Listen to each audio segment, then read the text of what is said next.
and I bought this stuff from a car motor factor place, independent parts store. The only thing that I was looking for at the time was that it was suitable for aluminium engines.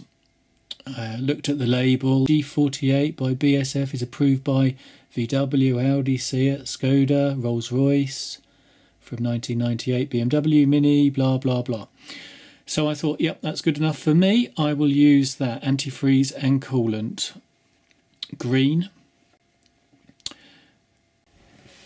When you turn the thing over, inside here is this, all of this stuff that's available on the product on the inside. It's all sealed, obviously, when you buy it.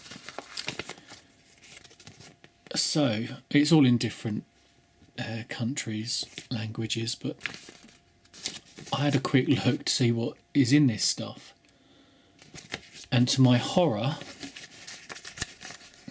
schoolboy error, I admit, says ethylene glycol based antifreeze and coolant with silicate based inhibitors.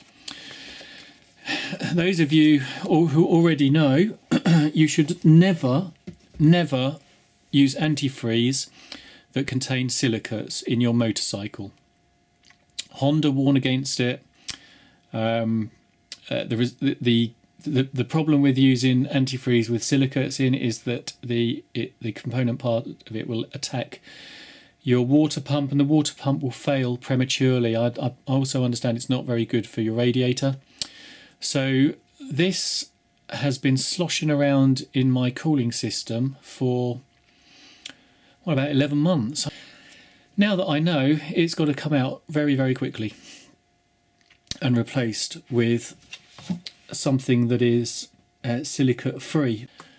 So I'm going to run this speed flush through it, but before I do that, I wanted to show you something that, if you don't already know, is going to save you a great deal of time and might persuade you to change your own antifreeze without removing the expansion tank.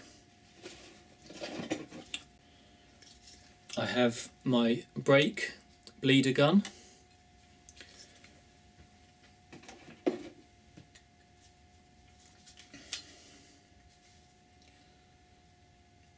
I've already drained the coolant out of the expansion tank, but I was so pleased at how effective it was, I thought I'd share it with you on YouTube. So the brake bleeder gun has just got this piece of rubber tubing on it and this reducer to give you a nice tight fit up against the syphon hose from the radiator round to the expansion tank.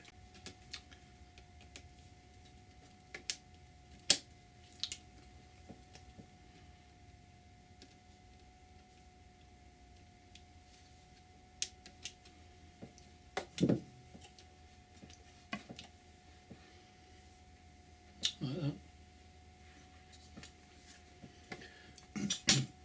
Because we're going to create a syphon, and the hose to the expansion tank connects right at the bottom of the expansion tank, so we know that all of the content of that tank is going to come out, but we need to get this hose below the level of the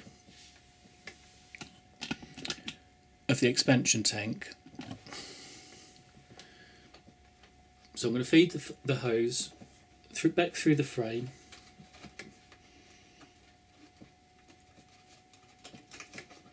And just thread it through so that it comes out the bottom here, just above the clutch cable. So we get our vac pump, just suck up some of the contents of the expansion tank. We'll hear it just beginning to come through. We'll disconnect this, point the tube into the bowl, and that will empty the expansion tank. Simple as that. So here we go.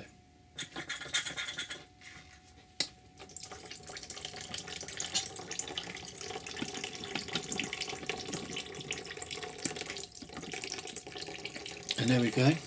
That's siphoning that water out. It's coming out clear. I've already removed the antifreeze that was already in there, so you can see it's green at the bottom of the bowl. That was one lot. Plus, I've also removed the antifreeze that was in the cooling system. Filled that just with distilled water. Filled the expansion tank with distilled water, and you can see that's absolutely clear. So, and that's just the first lot of distilled water. So it really did remove all of that antifreeze on the first occasion. So this is now just fresh water that's coming out through from the expansion tank. That will empty. I'll run the system for 10 minutes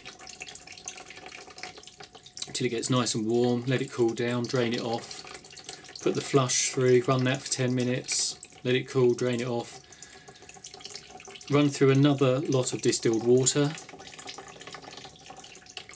let that get hot, drain it off, and then replace with antifreeze and hope that I haven't done any damage with the antifreeze that contained silicates the first time round.